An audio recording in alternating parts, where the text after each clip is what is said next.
Frères et sœurs en Jésus-Christ, dans le silence, comme les disciples, mais un silence de foi, nous voulons accueillir le départ au ciel de notre bien-aimé le pape François.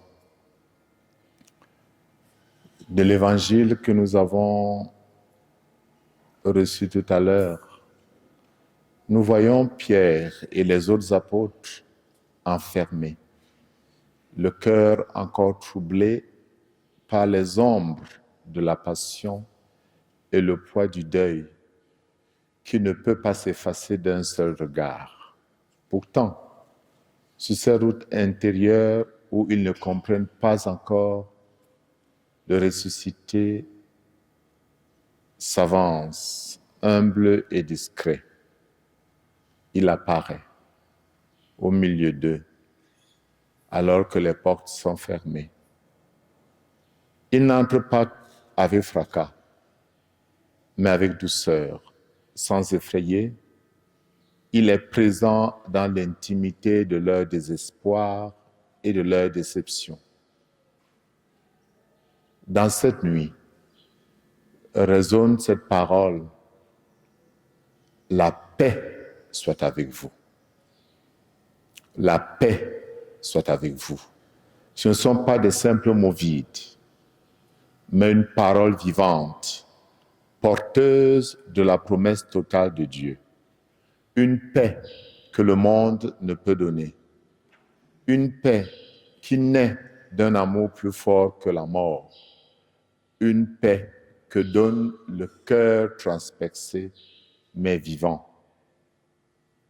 Cette paix vient comme don de celui qui est victorieux de la haine, des ténèbres et de la mort. Cette paix est le don de celui qui s'est donné sans réserve, qui s'est abaissé jusqu'à l'humiliation et qui est maintenant élevé. Cette paix englobe tout. Les disciples sont saisis de frayeur parce que c'est trop grand, trop bouleversant pour leur raison. Ils ne comprennent pas qu'après le choc terrible du Vendredi Saint, après avoir vu leur champion humilié, qu'il soit aujourd'hui vivant. Mais Jésus est bien là. Il leur tend les mains, il montre ses plaies, il s'abaisse jusqu'à manger devant eux, non pour prouver quoi que ce soit, mais pour les rejoindre. Il donne la paix pour leur guérir de leur lenteur à croire, de leur faiblesse à croire, de leur intelligence encore toute petite, de leur besoin de voir, de toucher, de comprendre. Avec patience, il ne cherchera pas à convaincre, mais à susciter une adhésion à son message, à faire jaillir des lumières qui ont poussé Saint Jean à croire. Il vit et il crut. Alors, il pose un geste maintenant communautaire, afin qu'ils aient la foi qui les amènera à comprendre. Il ouvre leur intelligence aux Écritures. Il ouvre leur intelligence pour qu'ils comprennent que ce qui vient d'arriver n'est pas une rupture, que c'est le dessein de Dieu, que c'est l'accomplissement de tout ce que Dieu avait murmuré à travers les prophètes, les psaumes, que ce qui est arrivé, c'est l'accomplissement des promesses faites à Israël, que ce qui vient d'arriver, c'est l'accomplissement de tout ce que Dieu veut donner à chaque créature, à chaque être humain.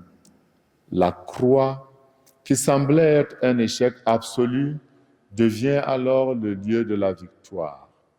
Maintenant, ils peuvent comprendre. Ils peuvent comprendre que le sang versé devient source de vie. Ils peuvent comprendre que la mort devient un passage de l'échec à la victoire, des ténèbres à la lumière. Les disciples ne seront plus tout simplement des témoins d'un simple miracle, comme le retour à la vie de Lazare. Ils deviennent eux-mêmes porteurs d'une révélation. Le ressuscité ne reste pas là avec eux pour les rassurer. Il les envoie.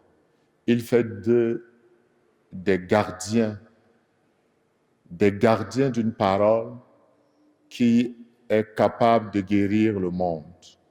Une parole qui invite à la conversion radicale. Une parole qui relève, pardonne et sauve. Mais de quelle conversion s'agit-il? Il s'agit de passer du rejet de Jésus comme Messie, comme Seigneur et Sauveur, à l'accueil du ressuscité comme celui qui est oint par Dieu et qui est le seul par lequel les péchés du monde peuvent être pardonnés. Il s'agit de passer du rejet de Jésus comme celui que Dieu a choisi et envoyé, à la reconnaissance de Jésus comme source éternelle de la vie, comme source de toute victoire sur tout mal. Dans le temple, Pierre, qui avait renié Jésus, peut parler maintenant avec audace, non pour accuser, mais pour faire mémoire, pour rappeler. Oui, vous avez renié, oui, vous avez préféré un criminel, mais Dieu ne l'a pas rejeté. Oui, Dieu n'a pas oublié son Messie. Dieu n'a pas rejeté son Messie. Il a ressuscité celui qui s'est donné lui-même. Alors les paroles de Pierre ne sont pas là pour anéantir, mais pour ouvrir un chemin à la vie, pour que nous puissions nous tourner maintenant vers la source de la lumière et de la miséricorde. Quelle miséricorde insondable! Dieu ne retient pas la faute, il offre un chemin, il guérit ce que l'on croyait irrémédiable. On peut donc comprendre que la résurrection n'est pas une vengeance de Dieu sur qui que ce soit, mais le signe absolu et suprême de sa fidélité à ses promesses, de sa tendresse inégalable face à une humanité blessée. Ainsi donc, bien-aimés de Dieu, quand nous sommes blessés, quand nous nous sentons écrasés, nous pouvons nous tourner vers le ressuscité, en sachant que il n'est jamais ce Dieu qui rejette ses enfants. Même si nous sommes infidèles, nous dit Saint Paul, lui reste fidèle. Il donne toujours encore et encore un visage. Il est ce Père qui sait courir pour accueillir celui qui retourne vers lui. Étonnement, sans que nous ne lui apportions rien. Voilà pourquoi le psaume peut dire, qu'est-ce que l'homme pour que tu penses à lui? Qu'est-ce que l'homme pour que tu t'en soucies? Nous sommes si fragiles, si inconstants, et pourtant nous sommes chers aux yeux de Dieu. Il nous visite. Nous sommes si précaires, mais il nous confie son œuvre.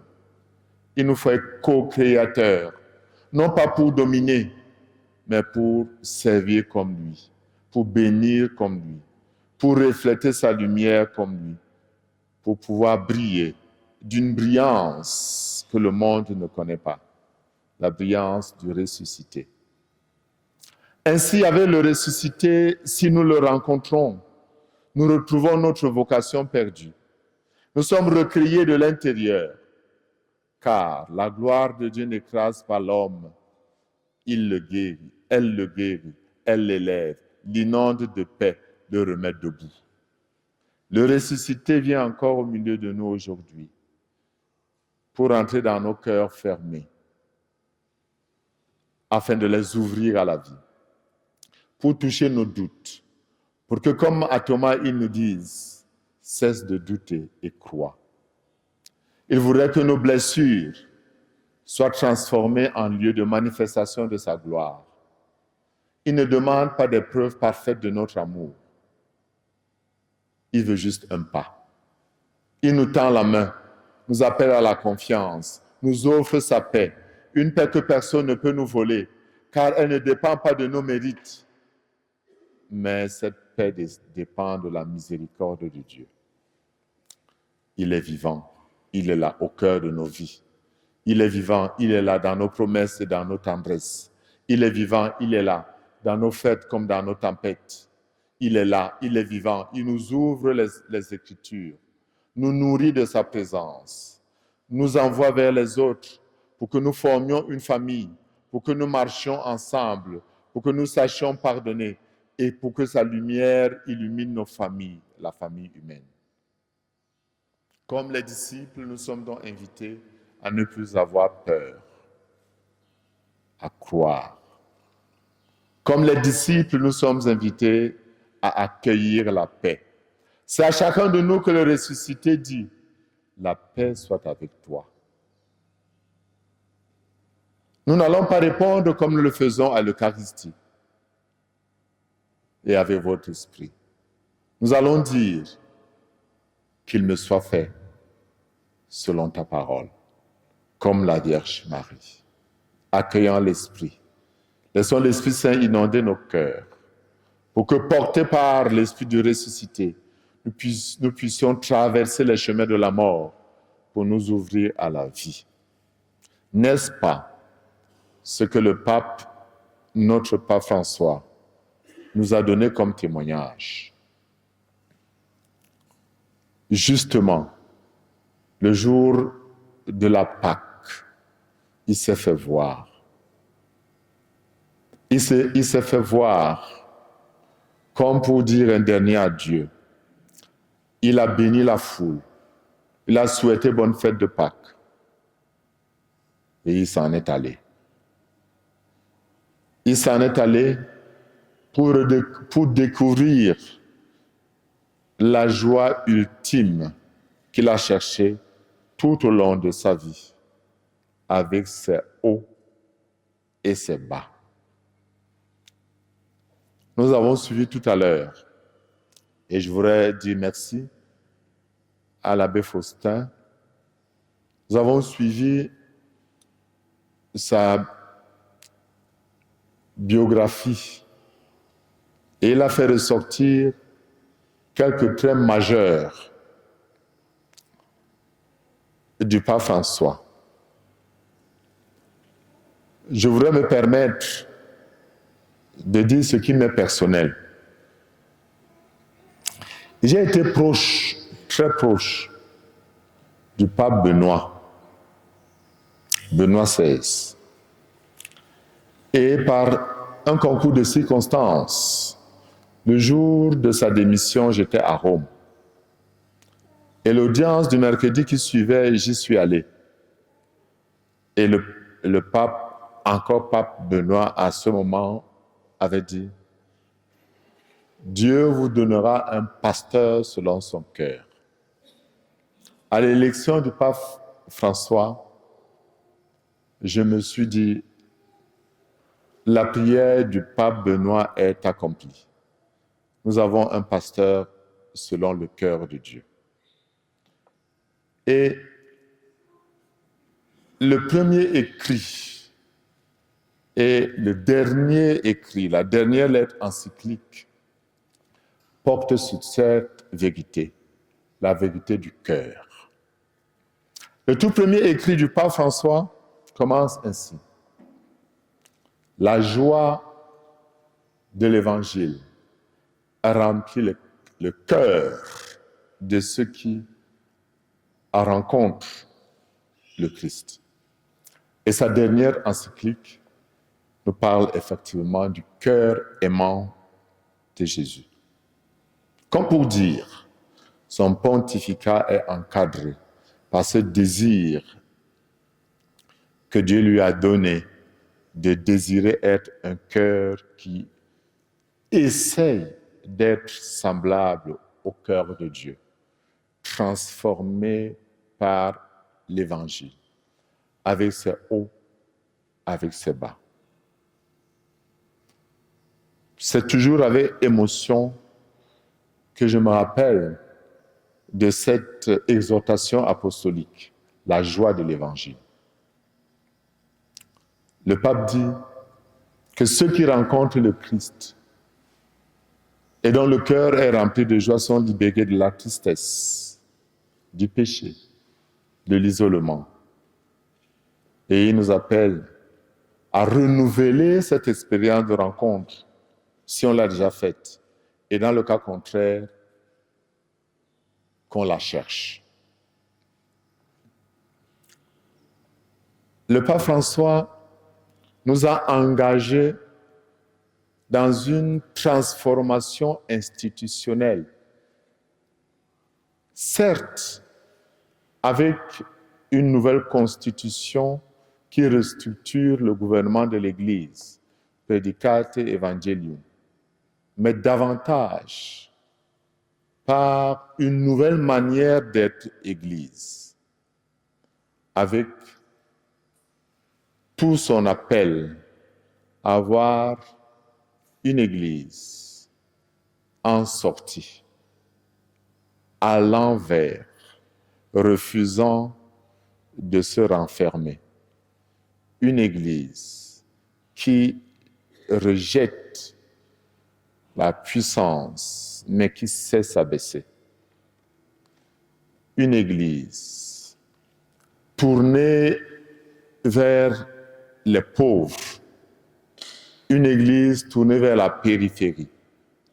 Une Église, et elle l'a fait concrètement, qui cherche à donner la vie aux émigrés. Ainsi, sa toute première sortie fut en 2013 à Lampedusa. Et sa toute dernière sortie fut le vendredi saint à la prison Regina Coeli. Et ce jeudi saint, il n'avait plus la force de laver les pieds à 12 prisonniers. Il a juste fait un petit geste pour laver les pieds à un. Mais il le faisait tout le temps. Et je me suis toujours dit, c'est bien beau de laver les pieds. Moi-même, je le fais. Mais les prisonniers, alors il l'a fait. Le pape François a désiré de tout son cœur voir une Église qui marche ensemble, le regard fixé vers le Christ, habitée, une Église habitée par la certitude de la présence de Dieu, par la certitude que les promesses divines s'accomplissent, non par notre puissance, mais par la puissance de l'Esprit Saint. Une Église, sortons le mot réellement synodal, mais portée par l'espérance. Quand il nous quitte pendant l'octave de Pâques, comment ne pas garder dans notre cœur et essayer de tout mettre en œuvre ce qu'il a porté comme tout dernier désir. Et il nous l'a écrit dans le message qu'il a envoyé pour le Carême 2025. Marcher ensemble dans l'espérance. En priant pour que le Seigneur manifeste sa miséricorde et sa tendresse sur lui qui a été l'apôtre de la miséricorde. Et il en a besoin en toute certitude. Il n'a pas été parfait, parce que la sainteté n'est pas la perfection. La sainteté, c'est tout ce désir que nous portons d'être à l'image et à la ressemblance de notre Dieu. Peut-être certains parmi nous ont été blessés par l'acceptation de la bénédiction des couples de même sexe. Mais au fond,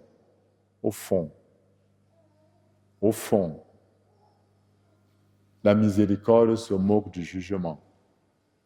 La miséricorde de Dieu est au-delà de nos misères. Et c'est pourquoi, tout en priant pour que cette miséricorde se manifeste à lui maintenant dans sa plénitude, mettons également tout en œuvre, comme Église diocésaine, dans nos paroisses également et dans nos familles, pour que nous soyons ceux et celles qui marchent vraiment ensemble, le regard fixé sur le Christ, notre espérance ressuscitée, vainqueur du mal, vainqueur de la mort. Que la lumière du Christ illumine éternellement notre bon Père François, mais que cette même lumière nous illumine aujourd'hui, afin que la joie de l'Évangile remplisse notre cœur et que nous soyons des vrais témoins et pèlerins de l'espérance. Loué soit Jésus-Christ.